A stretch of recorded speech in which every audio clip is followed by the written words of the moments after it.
Everything rocks on a sailing ship. I'm aware, Taomei replied. Maomao felt a little silly for having said something so blatantly obvious. I must say though, don't you think the Moon Prince's travelling garden rather lacks any flowers of note? It was as hard to agree with her as it was to disagree with her. If only my daughter Mame could have come on this trip, an old grandmother like me could have stayed home. We could hardly send her with her entire family though. Goodness, Sugen rejoined, if you are a grandmother, I must be a dried-up old husk. I have 3 grandchildren, Taomei said. I can't go around pretending to be a young woman anymore, can I? The way she faced Sugen's jibe head-on showed her stubborn streak, perhaps. Maomao thought she could almost see the sparks flying between the two of them. It seemed Jinchi had a way of whittling down the women around him to only the strongest and most capable. Maomao finished her examination promptly, then moved on to the younger ladies in waiting. My name is Chu. Yes, I know, but you can just call me Miss Chu. Like friends do, she looked very serious. Right, Maomao said, she was a special one, all right. She was Gaoshun's daughter-in-law, which also made her Taomei's. She was a rather frivolous young lady for such a stern mother-in-law. Maomao wondered if they got along. With her dumpling-like nose, small eyes and tanned skin, Chu looked much like her namesake, the sparrow. She was not exactly beautiful.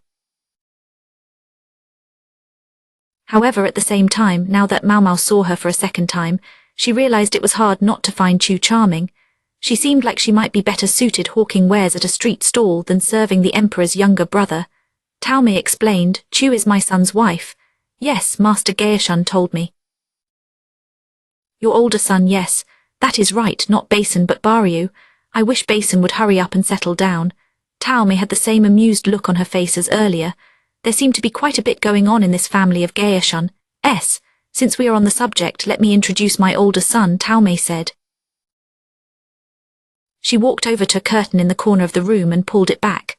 A pale-faced man was working on Go problems. Had someone else been here this whole time? Maomao hadn't even sensed him.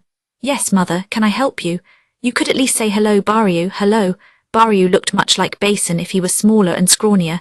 He hadn't seen the sun in at least 6 months. Yes, hello, Baryu hardly even looked at Maomao, but he did slump to the ground, holding his stomach. He looked sick, and Maomao was about to trot over and work on him. But Chu got there first, summarily shoving Baryu back behind his curtain. Dearest mother-in-law, I sincerely think that when it comes to people he's meeting for the first time, we need to start with written communications. Then, once he's used to them, they can talk to him through his screen. Just dropping someone on him face to face like that, well, there isn't enough stomach medication in the world to make him feel better. What Chu was saying was perfectly reasonable. Well, no, it sort of wasn't, but it sounded reasonable. Yes, you always were better at handling him. It seems to me he is much worse than he used to be. This was quite a relationship this mother and daughter-in-law had. Maomao wouldn't have known what wisecrack to make even if she had a chance. Don't you think we should have left Baryu and brought Mame instead? Taomei said. Yes, but then who would have watched my child? Fair enough. You were never interested in raising children. It would be a great help to me if you would have at least one more though. The opportunities for witty remarks came quickly, but Maomao suspected that if the joking started it would never stop. Let's summarize. Gaoshun's wife is Taomei. Gaoshun's son is Baryu. Baryu's wife is Chu. All of them are very distinctive. It would have been too much for Basin. In fact, having him there would only have made things even more distinctive. Maomao could see Gaoshun furrowing his brow. It was as if he were right there with them. However, Basin had managed to secure a separate trip, and it had been the correct decision. Just when Maomao thought she had reached her limit with the exams and wondered if she should leave, Sugen gave her a poke. Yes, ma'am, she asked. She turned and found herself facing a gaze as friendly as a swarm of bees. Jinchi was glaring at them from behind his fancy screen. Maomao had completely forgotten what she was really there for. Shall I call you Master Jinchi? After a moment he replied yes. Apparently he had been waiting behind that screen the entire time. He finally looked inside when the women's exam seemed to go on forever. Still, she questioned his judgment for looking while the women were having their examinations. But only here, Jinchi added, do not use that name anywhere else. I understand, sir, but the examinations are still going on. Suken was making tea with a smile. Maomao had said she did not need any, but it seemed the other party here did. The exams were a facade anyway. Jinchi beckoned her behind the folding screen and she had no choice but to go. Behind the screen was a door. Behind the door was a bedroom. Take your time then, Sugan said, giving Maomao the tea. No other ladies in waiting followed them. The click of stones could be heard from behind the curtain. Apparently Baryu had resumed working on his problems. The bedroom was dark. It had no windows, but there was flickering candlelight. There must have been some sort of ventilation, because despite the lack of windows, the room seemed to have plenty of air. Lock the door, please, Jinchi said. Maomao set down the tea and obligingly locked the door. It was a swinging door, not a sliding one. This perhaps reflected the Western influence on the ship's design. She placed the bag she had taken from the quack on the table. Then she took out fresh bandages. Maomao had packed the bag, so she had made sure to include the bandages along with salve. She would tell the doctor she was replacing her bandage. If she showed him the one wrapped around her left arm, he would accept the explanation without questioning it too much. If you would then, Jinchi said. He sat on the bed and took off his overrobe as he always did. Yes, sir. Pardon me. Maomao wiped her hands clean, then reached for Jinchi's flank. She touched the red, raised flesh and Jinchi flinched. It looks like it is progressing well. I am starting to get sick of that salve. We need to watch it a little while longer. I'm going to wipe it down, okay? Maomao wiped the old balm away and applied new balm. Jinchi twitched a little, maybe she was tickling him, but he did the same thing every time. So she paid it no mind and just kept working.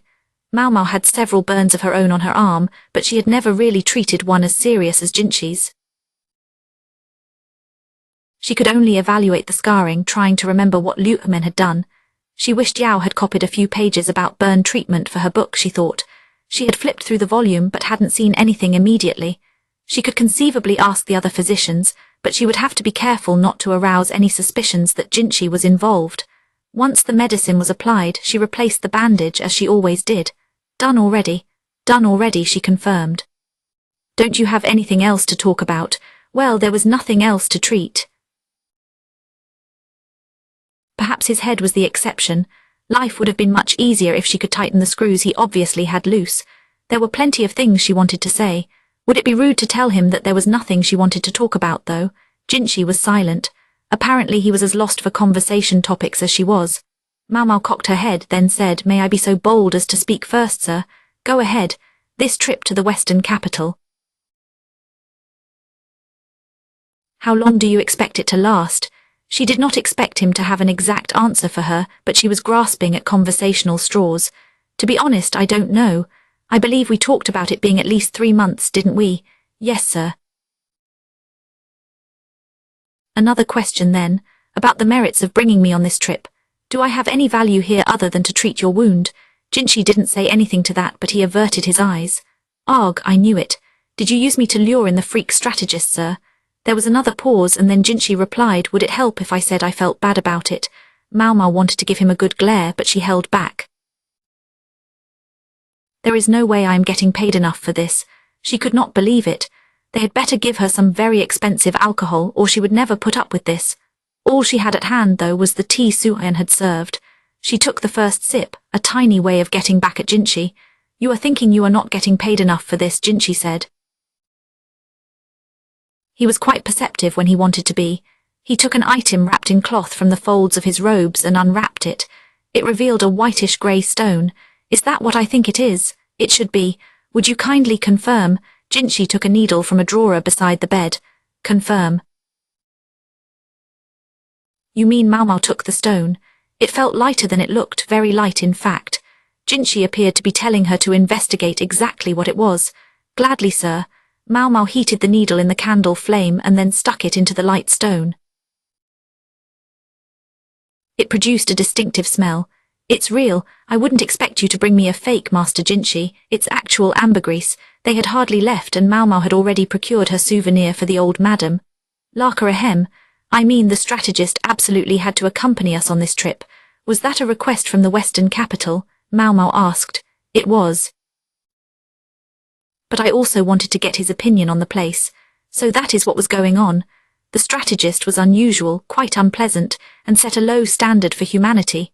However, when it came to strategy, he had no peer. I heard there might be a war. Maomao ventured, looking around. She hoped this room, being Jinchi's, had been properly soundproofed. Jinchi said the best thing to do isn't to win a war, it's not to start one at all, but doing what's best is sometimes very hard. In other words, the potential for war was very much on his mind. She was beginning to understand why the doctors had been brought, even if they didn't like it. She did not think her presence would make handling the unusual strategist any easier. Her father might have been a different story. Liu Humen certainly seemed to have a way with the strategist. If he were younger and his knee weren't bad, he might have come with them on this trip. Unfortunately, life wasn't that simple. Instead, the quack doctor had come along. He will never be a substitute for my Maomao. Thought back on how Jinchi had behaved with the quack. He had spoken highly of the man and made him feel good. To those watching, he had appeared quite unctuous. He had particularly complimented the physician's newly shaven face. Knowing the physician, he wouldn't let that beard grow back for a while. Furthermore, Jinchi hadn't used the physician's name at all, but had insisted on referring to him as Master Physician. Hardly anyone else on board knew the physician. And if Maomao did not use his name, he was a skilled doctor. He was not a quack, even if his physical characteristics would likely reveal he was a eunuch. The upper physicians had been summoned for this lengthy voyage, and one of them was indeed a eunuch. Maomao was often seen with him. She suddenly wanted to pound the table. No, she could not do that. She needed to calm down. She went to take another sip of tea to calm herself, but it was already drunk dry. Jinchi offered her his own cup. She took the drink without hesitation and drank it down. It was made partly with herbs that had a sedative effect, perhaps to help him keep his emotions under control. Suyan was quite perceptive, sensing that they would need something like that. Maomao let out a long breath, then stared hard at Jinchi. You are trying to use the master physician as a body double for my father. You are always so quick to pick up on things. It saves me having to explain. He looked at her the same way he had back in the rear palace. Liu Humen and the quack were both eunuchs, but they looked very different and were nothing alike in age. To those who had heard only rumors, all they would see was a eunuch doctor. There were not many of those. They would never imagine Jinchi deliberately brought the doctor from the rear palace. If they expected anyone, it would be Liu Humen. He had emerged from humiliation to serve in the royal court. This was the reason they had kept Maomao in the dark about the chosen physicians until the very last moment. The western capital, or should I say, Sir Jiakuo, was insistent that Sir Liu Humen should come. Do you understand what that means? I don't suppose it is as simple as them having a patient they would like him to see. Liu Humen was an extraordinary doctor. No doubt there were plenty of sick people in the western capital who could benefit from his services. It seemed likely something else was happening. From my perspective, they may think this will keep the honored strategist tame. I gave them no specific answer. If they mistake the master physician for Sir Liu Humen, that is their problem. The authority in Jinchi's voice indicated he wasn't his usual somewhat pathetic self. He was the emperor's younger brother. A man who could and would use people as pawns. Tame, sir. I think it would be safer to give your hand to an actual fox. Especially because this man Jiakuo, he is Empress Jiakuo's older brother, isn't he? Maomao asked. Many people assume they can do what others cannot. Sometimes they grow desperate enough to try anything. Not every follower of a sage is a sage themselves, though. Above all, there are many countries that have been brought to their knees by their queen's relatives. Maomao felt goosebumps rise on her skin. Should you really be telling me this? I'm not telling you anything. I'm only speaking of possibilities. Yeah, but not ones you doubt. At the same time, not being told anything would have irked Maomao as well. Jinchi raised a pointer finger, then pointed it at Maomao. When they become desperate enough to try anything, who will they target? Are you saying I am a weakness that could be exploited? You obviously are. And the strategist's former aide now serves Sir Jiakuo. He is talking about Rikusen. Sir Jiakuo knows about you, of that much we can be sure. Rikusen would have to tell them if they asked him. She was beginning to understand Jinchi's seemingly unusual choice of companions for this journey. You believed they would pursue you if you remained in the capital. It was certainly a possibility. You know how many enemies the honored strategist has. That comment left Maomao thoughtful. I suspect you are more widely known than you realize, and not everyone who knows you is foolish enough to overlook you. On that point, she had to agree with him. She should have considered this more carefully before becoming a medical assistant. Jinchi arranged the opportunity for her, but her life might have been much quieter if the unusual strategist had not made such a display. Dwelling on the past would not help now. Lahan will be able to manage things somehow, which is why she had him stay behind. I also asked Sir Luhmen to visit the rear palace from time to time, and with my apologies to you, I needed you to come with me. I believed it would be better for you to be where the strategist could observe you. Perhaps not easier but safer, you this, you that. Just when she thought he had finally started using her name once in a while, it also happened to be quite convenient for me. You son of a Maomao almost exclaimed, but instead she took a sip of tea, exhaled, and said simply, "Is that so, sir?" Much as they might have disturbed her, Jinchi's words showed that he had done what he'd done out of consideration for Maomao. He had considered her network of personal relationships. He knew the people he needed and where he needed them. Most importantly, he had thought about what would be best for her safety. I have assigned an old friend of yours to be the master physician's bodyguard. Wanlihaku, yes sir, Maomao replied coolly.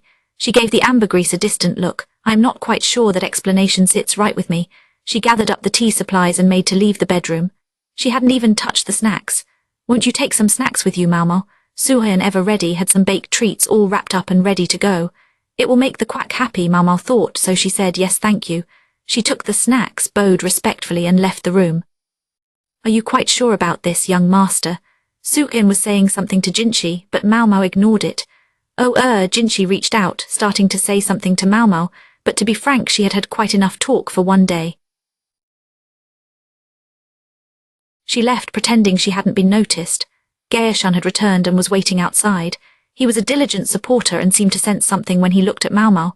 His brow furrowed, but there was nothing he could say. Maomao gave him a quizzical look, then decided to head back to the medical office. Chapter 17 Chu. Maomao wrote industriously in the daily report. There were 3 cases of seasickness, 2 injuries, and 1 person feeling unwell. Gracious, it's been busy, said the quack. His idea of work was a quick exam and handing out some medicine. He wiped at some mostly non-existent sweat on his forehead. He seemed more energized now than he had been back at the rear palace for some reason. Maomao thought he really did have too much time on his hands. They had been living on the ship for several days now. Some people were still getting used to the constant rocking, but overall, seasickness was becoming less common. The first day at sea had seemed quiet, but by the second day, many seasick travelers were knocking at their door. It certainly has, said Maomao. She was familiar with the medical office by the military camp, and it actually saw more action than this. However, the doctor was used to the rear palace office, which saw more tumbleweeds than patients. It must have seemed like a madhouse to him. They had prepared plenty of seasickness medication beforehand, but it only took the edge off the sickness. For those who showed up pale and queasy, Maomao thought the best treatment was a bucket and a well-ventilated area. No wonder Lahan isn't here. She had thought he might be, considering the unusual strategist was arriving, but that thrifty man suffered from terrible seasickness. He might actually be useful to have around on this trip, though she hated to admit it. He must have found some excuse to avoid it. He was, regardless of what she thought of him, next in line to lead the family. Therefore, he and the strategist probably should not both be away from home at the same time. She had worried that the strategist might notice her and come to her ship, but so far, nothing had happened. He was probably suffering from seasickness. Now then, how about a quick snack? If you would be so kind, miss, please call our friend. The moment all the patients had left the office, the doctor began making tea. Fire was heavily restricted, however, so he could not boil water. It had to be served cold. There were 3 cups and 3 snacks.